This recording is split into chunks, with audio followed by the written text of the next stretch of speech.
Item number 5. Item number 5, comments by elected official and commissioner liaison reports. I think we'll start with the coroner. Okay. 5A, Coroner's Office N.A.M.E Accreditation and Inspection Report. Dr. Leon Kelly, Coroner. Good morning. Good morning. Thank you. The last time I was here, I had stated that we had a pending inspection that was coming and that I would return and let you know the results of that inspection. So that's what I'm here today to do. The reality is mostly I'm just here to brag about how awesome we are, but that's okay too. So we had our inspection on June 14th of this year.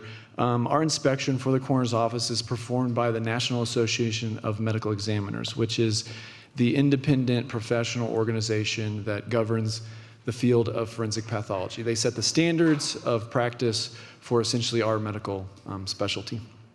And so our inspector is named Dr. Wolf, and she is the chief medical examiner in Central Florida. She's also the chair of the committee, the N.A.M.E Committee on Inspections and Accreditations. This was a fact I was not super stoked about because it's kind of like finding out you have the hardest teacher coming into the school year, but nonetheless, everything's going to go well.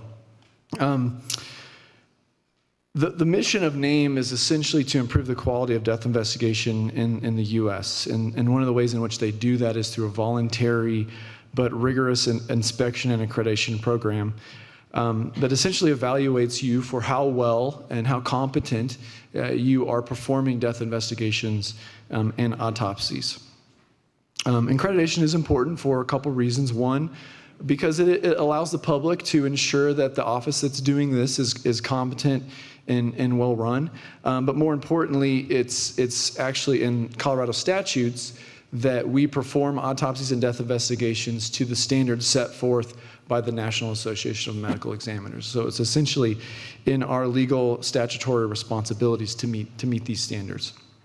The reality, though, is that that's not done across most of Colorado and through most of the country. There's about 2,100 coroner or medical examiner offices across the country. Only about 9% of those are N.A.M.E accredited. So less than 10% of all the offices in the country have proven that they meet those basic standards of competency.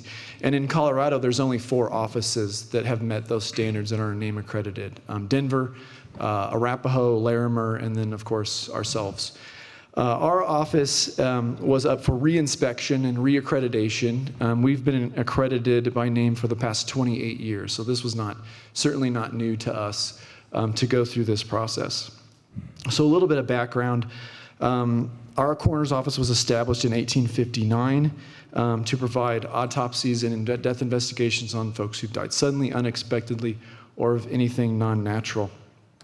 The annual budget for our office is $2.7 million. Not only do we do the autopsies for El Paso County, but we do them for 20 surrounding counties. And by performing those services, we bring in a revenue last year of $574,000, of which we put back in the general countywide fund. That results in essentially a tax burden on El Paso County citizens of about $2.78 per citizen. We are in our current building. We've been there since about 2012. We were next door in a very sort of dilapidated building that was kind of falling apart like a sinking ship. And we moved next door and in 2012 renovated and expanded the building that we are currently in, which is a highly functioning facility. So our office consists of 4 board-certified forensic pathologists, including myself, and we have 9 medical legal death investigators. Of our 4 forensic pathologists, 2 of us are certified in anatomic, clinical, and forensic pathology. One of us is certified in forensic pathology and neuropathology, which is a subspecialty dealing specifically with the brain in forensic cases. All of our death investigators are required to meet ABMDI, which is the American Board of Medical Death Investigators, which is the most rigorous certification you can get for death investigators. 7 of our 9 have that currently. 2 of them are very new, and so they are required to get that within the first 2 years of their employment. And so all of our death investigators will be certified. Some key observations from the inspection. The inspector felt that our current laboratory information system, our software that we use day to day, is appropriate for right now, but it's quickly becoming outdated. This is not a surprise to me. We've been working towards upgrading that system over the last couple months, and we'll continue to do that. I'll talk about that in my critical needs in a couple months, but I'm essentially paying for that upgrade based on some salary savings of an unfilled position. So that will not cost us any additional money, but I should have that done hopefully early next year. She felt that all of our policies and procedures are well written and followed. She felt that our mass disaster plan, not only for our office but for the county, was very good, which should be a reassuring fact. I know that's a big priority for all of our agencies working together to create that plan and review it periodically. She also noted our strong working relationship with our various local law enforcement agencies, our district attorney's office, and then most notably our public defender's office. Because as independent sort of relayers of science and fact, it's important that the community trusts that we are truly independent and objective. And that's how it certainly has worked here. She felt our laboratories and buildings were well maintained and secure, and that our vehicles were in excellent condition. She also reviewed many of our actual case files, including our homicides and infant deaths, and she felt that those reports were complete and concise, well rationalized. She reviewed our photographs, our x-rays, our histology, and found them of high quality. She noted that our turnaround times for autopsies and tox are exemplary. Our tox reports are completed in an average of 12 and a half days. I talked about this a couple months ago when I was here. Our average turnaround time for our reports is 32 days. The national average is 31 days, so we're right where we need to be.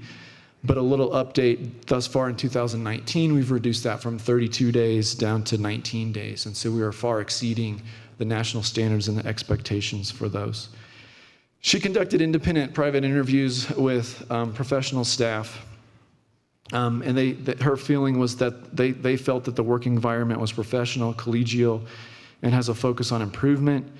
Staff members take pride in their work, its leadership in the facility, and multiple staff members have been with the office for a number of years, providing stability and continuity, attesting to the high level of morale. And those of us who work in the public sector know that's one of the big challenges, regardless of where you are, is recruiting and retaining really good, talented, professional people and not losing them to other offices or to the private sector. So the county should take pride in the fact that we're able to do that. So moving on to areas of challenge, the inspection is essentially a checklist of about 400 items, and you go through every one of those. And we're not doing that today, obviously, but there are two types of deficiencies if you don't meet those. One is called a type 1 deficiency, and that's a fairly minor violation that needs to be addressed if and when appropriate. And so these are things that it's kind of like a warning light on an engine. It just says, hey, this could be an issue. Keep an eye on it and make improvements if necessary. That's a phase 1 deficiency. Phase 2 deficiencies are serious violations that essentially preclude your ability to accreditate. You fail at that point until you remedy that. And those are things that deal specifically either with safety or often with professional competency. And we have no phase 1, phase 2 violations, and so we are in good shape.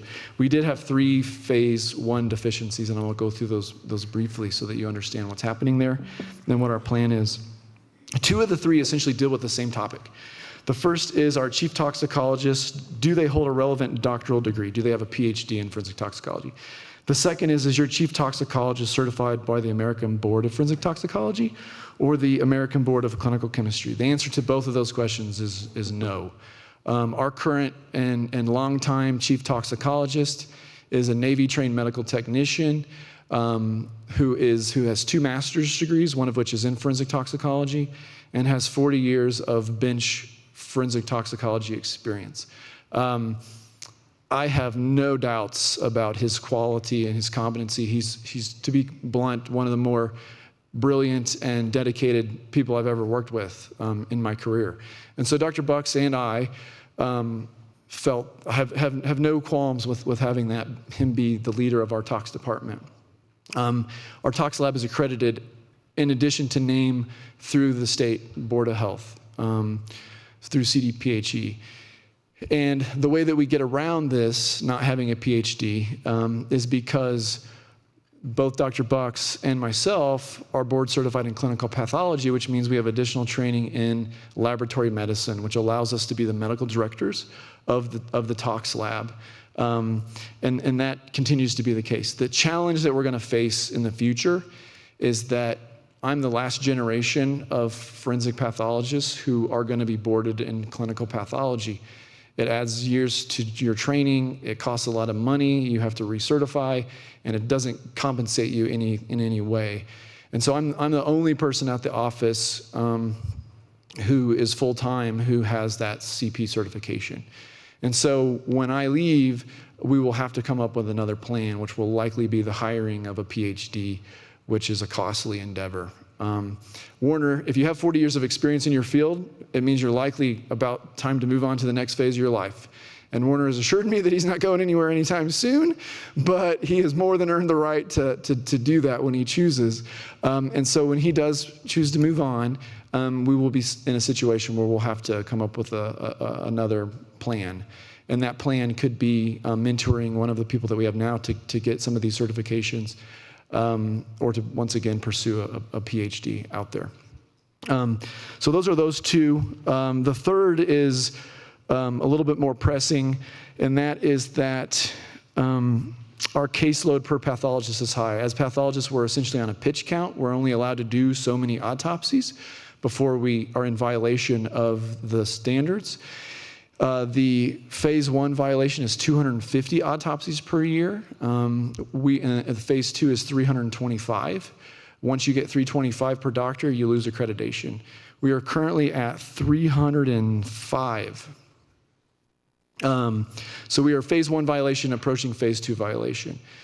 That's the bad news. The good news is that this previous board has funded an additional forensic pathologist position. So once we fill that position, that will alleviate that deficiency. The bad news is that there are only about 400 forensic pathologists in the country. There are a need for about 800 to 1,000 forensic pathologists in the country, which tells you that almost every office in the country either has unfilled or unfunded positions. We only graduate about 40 forensic pathologists per year in the entire country. And so it is truly a applicant's market when it comes to this very, very rare specialty. Several offices in the state, including Denver and Arapahoe, have had their positions open for more than a year and only have one's unfilled, one finally got filled after about a year and a half. So ours is still open, but I'm here to say the good news once again is that I have a signed letter of intent from a forensic pathologist who is graduating next July from the University of Texas, where I went as well, who will then start next July. And he'll be boarded in anatomic, forensic, and neuropath. That particular combination is the most sought-after combination of degrees. It's kind of like finding a leprechaun riding a unicorn in the woods because they're so exceptionally rare.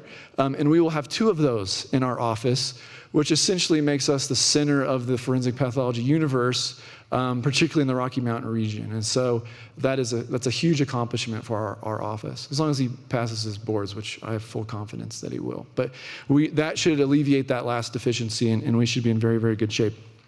The last thing she mentions specifically about our office is that she notes that our salaries for medical examiners and our death investigators are below the most recent salary surveys across the country. For a little bit of perspective, they surveyed about 200 forensic pathologists. That's about half of all of us. The mean salary was $223,000. The median was $211,000. There's some high earning people who are in jurisdictions who really can't find anybody, so they just throw massive amounts of money at these folks to get them to come there. And so if you look at the median, which is more realistic, with a standard deviation of about 7,000. The doctor I most recently hired is making 195, so he's more than 2 standard deviations below the average, which puts him in about the less than 2.5 percentile for salary earners for the field. Now he's 2 years out, which means he should be at the lower end of that income salary range. The problem that we get into, though, is once you get to that 5-year mark and you gain that experience, the salaries will then jump fairly dramatically, $15,000 to $20,000. And our cost of living yearly won't account for that, won't make up the difference. So that may be something, because all of my employees are about the same age, we're all relatively younger, that's gonna be an issue as we move forward, but we have time to deal with that. Our death investigators, the mean average salary is 62, our average is 54. So we're not that far off, but once again, that same problem is once they gain that experience, those salaries tend to jump up, and we're not doing that same thing with ours. I've got folks with more than 10 years of experience who are still making not to the average. So that's something to keep on the radar. We're able to overcome that in this office for various reasons. One is because of the culture that exists and the desirability of this region. I was an example. I turned down a job that paid much more in a more quote-unquote prestigious office to come here because I believed in what Dr. Bucks was building. And I think that's the case still as well. There's stability of leadership at the top. We've talked about this in the past, that it's very difficult to get medical examiners to come to coroner systems because they know every 4 years the person at the top could lose an election and then everybody gets fired, right? And you don't want to invest that kind of time and energy in your family to know that your job could be gone when it's a professional position like that. We've been very fortunate that hasn't been the case here. And that since the 1960s, we've only had board certified forensic pathologists. I'm the only 4th one that's served in the last 60 years. So that's the other reason that we've been able to avoid some of these issues. And then lastly, something that was brought up by Commissioner Waller recently is that she notes that the majority of counties in Colorado are served by elected coroners. And by state statute, those requirements are minimal. High school diploma, registered voter, non-felon, resident in the county, that's it. And so the majority of folks elected to the position of coroner have no prior training or experience in medical legal death investigation. They don't. They're not qualified to do the job, particularly in large jurisdictions. This is not unique to Colorado. This is seen in many states across the country, which is why the National Academy of Sciences in 2009 wrote a report titled Strengthening Forensic Science in the United States, A Path Forward, which essentially laid out how to fix this problem, how to solve our, to be quite honest, deficient and in some places disastrous death investigation. A major emphasis of that report is on the need for the certification of forensic practitioners and accreditation, independent accreditation, which brings us to why we do this, do the accreditation. She notes that we're very fortunate, as I said, that that our coroner's office has been run historically only by medical examiners, and that we require certification for our employees. The issue is that it's going to be critical moving forward that the legislature in this state consider establishing more stringent qualifications for the position of coroner. This is not a job that can be done by somebody who wins an election but has no idea what the job entails. You cannot do it. And so particularly in our larger jurisdictions, it's time to move towards raising the requirements for who can run for this position. And that's obviously outside of the purview of what this board is going to do. But I want you to inform you, all of you, about some of the issues that face my field in particular. She finishes to say that overall the office as a whole is a stellar example of a highly professional medical legal death investigation system operating in a coroner's jurisdiction. She notes, not only do we provide quality death investigation, but we have made many contributions to the community, particularly in the areas of our opioid crisis and our teen suicide epidemic that we've all contributed to.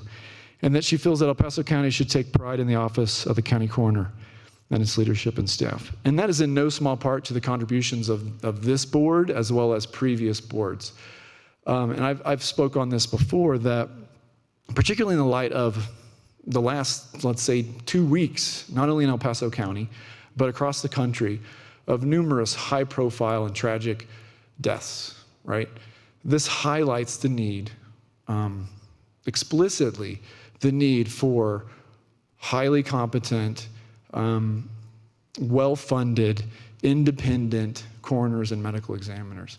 And we have that here, and we have that here in large part because you guys have chose to invest in that. So I'm here also to thank you for continuing to make that a priority in our local public health and safety. So that's it for me.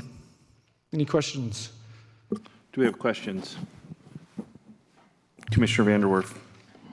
Thank you, Dr. Kelly, for coming to talk this morning. And, you know, I think it is an amazing statistic that only 9% of the coroners around the country have accreditation. I think that was the number that you used. Yeah. And I think I've seen many instances over the years, other parts of the country, where a coroner really didn't do their job, didn't get their job done, and actually created additional controversy on something that was a high-profile case. So this process of accreditation, all the accreditations that you have and the team have, I think are really, really important for our community. And I think it's something the whole country ought to have. So I agree with you in principle on that. I just have to believe there's an association, several associations that you are engaged with that are working very diligently trying to address that problem across the nation. I hope that they succeed with that. And to your point about salaries for the team that you have, we do have some of these discrepancies in your office and in other offices. But I also know, and you did talk to this, I also know that when people enjoy their work, they have a healthy work environment, they're taken care of, and they know they're making a difference. That's worth a lot to people. So salary is one consideration, but it isn't the only one. And I feel very strongly that I believe your office is in a great place as far as a healthy work environment, and I think the rest of the county is in that place as well. And it's why we have a lower loss rate, I think, than average than other counties and so forth. So I just want to say thanks for all of that.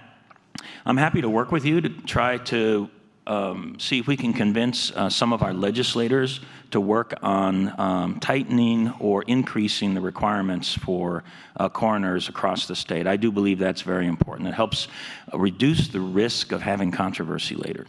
Thank you. Thank you. Commissioner Williams. I just wanted to say thank you for all that you do. We truly appreciate our county elected officials and our county department heads. You're running this place with 278 pennies per person. I could run out to the bank today and hand that to you. Say, here's your $3 and go and take care of it. And you perform one of the most critical aspects at in a criminal process where you have to come in independently and unbiased and determine, what happened in a situation. And write a factual report and then defend it in court. So I truly appreciate the job you're doing and hope that we can continue to support you in the future and get those qualifications we need to continue to have in that office. Thank you. Commissioner Gonzalez. Thank you, Mr. Chair. So I thank you again for coming out today. I appreciate the update, the N.A.M.E accreditation, and your professionalism. It really strengthens the already strong confidence I have in your office. So thank you very much for those good news. Thank you. It seems to me that we can create higher standards for coroners across the state, but if there aren't people in the pipeline that can fill those roles, then we still maybe have an even greater problem than we had before. So what is the industry doing anything to address these issues in the universities? Are we trying to put more than, I think you said 40, was it forensic pathologists that are graduating every year? Yes. Why aren't there more? That's a great question, and you're exactly right. We can make all the rules that we want, that every county in Colorado has to have a forensic pathologist as the coroner, but you can't do that because there aren't enough of us. There's probably 16 of us in the entire state. There aren't enough of us to go around. So one of the things that National Academy of Science report dealt with is exactly that. How do you get more young doctors in the pipeline? And that's a difficult thing to solve. Medicine is always in turmoil. Young doctors have to pick at some point what kind of doctor they want to be, and we're competing with anesthesiology and surgery and orthopedics and ENT and all kinds of fields that earn much more. We're the only type of doctor that is essentially limited to working in government. And so our upper end of our income is obviously decreased. Forensic pathology is the only field in medicine where you go on to do an additional year of training, a fellowship, to essentially make half as much money as you would have if you would have just entered the job market as a private practice pathologist. And so for those of us who do it, you know, I'm doing fine. Like, I got food on the table, I take nice vacations. I'm not here to complain about how much money I make because I'm doing great. But when you're competing with those other fields, it is hard to do that when they know, given student loans and these other things, what it's going to be. And so you don't go into forensics because you think you're going to get rich. You shouldn't go into medicine because you think you're going to get rich, which is the mistake some folks make. You go into it because it's a calling and you believe in the mission. And so, right or wrong or good or bad, it takes a particular kind of person to want to do this job for a living. And those people are hard to find. And so when you do find a good one, you want to make sure you keep a hold of them. And so one is salaries, and two is being good ambassadors for the field, to go and talk to young doctors and say, hey, look, I know you can make more money doing this, but how many fields can you make this kind of difference? What about maybe having more like medical examiners that are just, you know, have some sort of other certifications that aren't medical school and additional years of medical school and things of that nature? Yeah. And the reason I bring all this up, we just, the Chamber of Commerce had a bunch of site selectors here. Mm-hmm. If you don't know what site selectors are, they're people that go out for companies and try to find the right fit for a company to relocate or expand or, you know, to create a new company or something like that. And one of the critiques they had for our community was we don't have any sort of research facilities within the community, no medical research or anything like that. And it seems to me if there's something that can be done, you know, maybe there's an opportunity here. I don't know. Yeah, and that is part of it. Medicine's moving that direction. You know, there's more nurse practitioners, there's more RNs doing those types of things, and sort of having it be more stratified of various competencies, but and levels of training. Ultimately, you need a medical examiner at the top, a physician who's qualified in these areas, and then we can fill those in with the folks that we have, such as our ABMDI certified death investigators. But at the end of the day, you got to have enough people that know how to use a knife that can do an autopsy. I mean, that's the practice of medicine, and only physicians can do that in that particular setting. And we have seen in other places where folks who don't have those qualifications have attempted to do it, and disaster has ultimately resulted. Technology plays a big role too, and able to alleviate some of the burden of cases that maybe don't need an autopsy. We can do some studies on them that get the answers that we need without having to occupy that much resources. And so all that's going to play a role. All right, thank you. Any other questions for Dr. Kelly? Well, thank you for that very informative presentation. Thank you.